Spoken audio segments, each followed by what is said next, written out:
Hey YouTubers, Glenda here. Wanted to share with you a message tonight about how God answers prayers.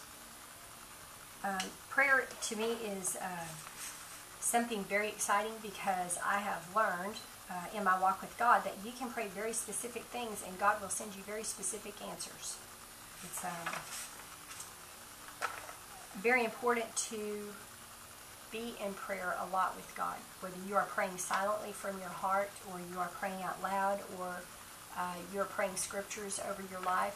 The important thing is that you are praying. Prayer is simply communicating with God.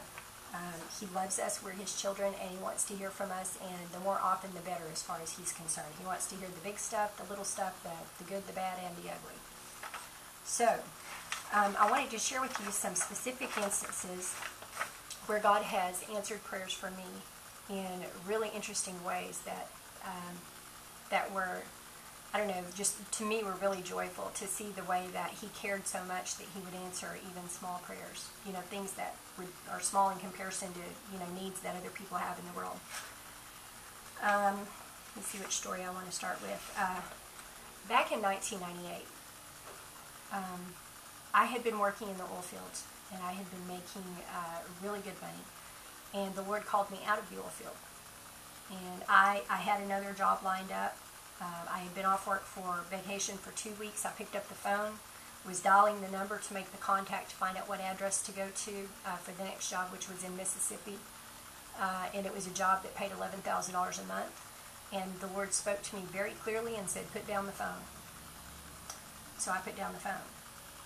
And from there, he kept me off work for about 6 months or so, and He taught me many things from His Spirit during that time. And He also provided for me during that time. When the provision dried up in that place, when it began to go away, I knew that something was going to change. I have since learned that if your provision dries up in one place, it's generally a sign that God is trying to move you to someplace else. So that's something to watch for anyone who thinks that He might be moving you. It's very important, a very important sign if your provision is going away in one place, to seek Him and see if maybe that's not where you're supposed to be anymore. So anyway, He led me to Dallas, and I went to Dallas having absolutely no idea why I was going to Dallas. And I went originally and stayed with my father, who had been diagnosed with cancer. And so I was taking care of my dad for a little while. And the very next day after I arrived, I went into Dallas and to sign up with a temporary employment agency so I could, make a little bit of money while I was there, because I had no idea if I was staying or what was going on. And as I sat there, I told them I had to have a temporary job, and everything they had was temp to perm, which is temporary job that goes permanent if they like you. And they kept saying, we don't have anything else, we don't have anything else. And I prayed in my heart and I said, Lord, I believe that, I'm supposed to be here, what do I do? And the Lord spoke to me and He said, they have another job, it's not in the computer yet. And so I said, well, y'all just keep looking, because I really want to work for this agency, not another one. And about 60 seconds later, this lady turned around in her chair and she looked at me and she said, I do have one job that's not in the computer yet. And that turned out to be the job that I took. And it was a temporary, not a temp to perm. I took that job. It led me to a permanent job, which was an awesome, awesome job, working for a really good boss that I was at for 2 years. So that was one answer to prayer. In that time period, when I first began that job, I was watching a lot of evangelists and preaching on television. I didn't know any of the churches. I visited a few churches. I couldn't find any that I liked. There was one famous evangelist that was not far away, but it was in a part of Dallas I was not familiar with. I really wanted to go to his church. And so I prayed and I asked God, I said, I really would like to go to that church for a little while, but I'm afraid to drive down there because I don't know my way around there. Is there anyone who could take me? That Saturday I walked into a laundromat because I was staying in an extended stay motel and I was doing my clothes. And this lady spoke to me. We started a conversation, and all of a sudden she said, are you going to church anywhere? And I said, no. And she said, would you like to go with me? And I said, where do you go? And it was that church. And she began to come every Sunday morning early and pick me up and graciously carried me with her to that church and then back to the motel where I was staying every Sunday for 3 or 4 months.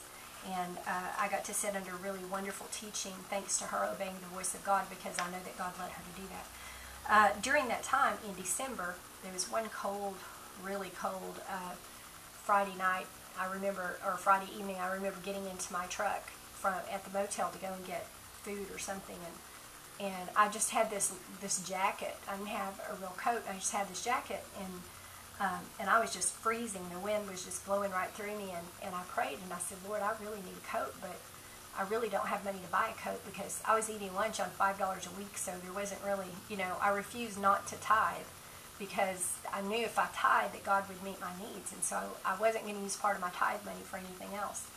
And so I prayed, and I said, I need a coat, and I really don't have the money to buy a coat, but maybe I could go to a secondhand store, and maybe I could take part of my lunch money. Could you make a coat be available there for not very much money or something?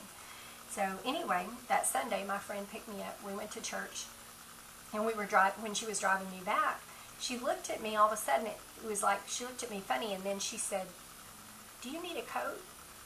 And I looked at her, and I said, "I need a coat really bad." And she said, if you're not offended, she said, I have a coat at my house that might fit you. And I said, I'm not offended at all whatsoever. I'd love to have a coat. Well, just before that Friday night when I had gone out to the grocery store, I had been standing in line there was a lady standing in line in front of me in the grocery store, and she had this beautiful, like a trench type coat, and it had epaulets and all these doodad things on it, and I just liked the way that it was made, and I had told God in my heart, I said, I really like the style of that coat. I'd love to have a coat like that, but like a wool one that would be warm in a really bright color, something really bright and pretty. And we got to this lady's house, my friend, her name was Noni, and she was just so awesome. And she opens her closet and pulls out a garment covered by Lord & Taylor wrapping, flips off the wrapping, and there's my coat. And it's made just like the lady's coat who was standing in the grocery store line, only it was bright red wool. And it was a perfect fit. So God provided my coat, and I didn't have to spend any of my lunch money for it, which was an awesome thing. So that was one thing that he did. And in December of 2000, I was between jobs. I had run out of work and had been off work for 2 months and had no income coming in whatsoever. And I was watching TVN one day, and they were having their Praise-a-thon thing that they have every year. And they had, for like the largest pledge, you could get this beautiful angel that was like this tall. And it was the Archangel Michael, and he had he had one foot on the devil's neck. And as soon as I saw that angel statue, I just fell in love with it. I wanted it so bad. And I had no money. I had no money to pledge at all, and I certainly didn't have I think it was $250 or something, or whatever that you had to pledge to get the angel. And so I prayed, and I told God, I said, Lord, I don't have any money, but I want that angel so bad. Someday can I have one of those? And so I prayed that. I never told anyone that I prayed that. Never told anyone that, I needed a coat, any of that. I take my needs to God, and He tells people. So about 3 months later, my friend John called me up one day, and he said, I got a package in the mail, and he said it was something that I, received, and he said, but I feel like God told me to give it to you. And he said, are you at home? And I said, well, I'm out running errands, but he said, can I just drop it by your house, because I've got to go out and run errands too. I said, sure. And so he left it outside my door, and when I got back from my errands, I went inside, and I opened that box, and it was that angel. That exact angel that I had asked God for. So my message is, God does answer prayers. He will answer prayers whether it's something you need or something you want. And if you tithe in obedience to Him, you can ask for about anything. And as long as it's not something that can destroy you or will hurt you or make you get into pride, He will answer you. Be very specific when you pray. Don't be afraid to ask God for small things and large things. We have not because we ask not. If you don't get something, it just wasn't His will. If you don't get it, it might just be a delay. Maybe you didn't get it yet. I've gotten things as late as 2 years after I prayed for them. I remember one time that happened to me back in around 2000 or 2001, and I said, Lord, I remember praying for this, but it was like 2 years ago, and He spoke to me, and He said, I never forget a prayer. So He never forgets a prayer that you pray, and your prayers are important to God, and they are precious to God, and He wants to meet your needs, and He wants you to have things that you like to enjoy, as long as they're not things that will get into pride or lust or greed or anything like that. So pray often. let God know what you want and be specific, and then be watching for the answer, because He will answer. Hope you have a good night. Thanks for watching.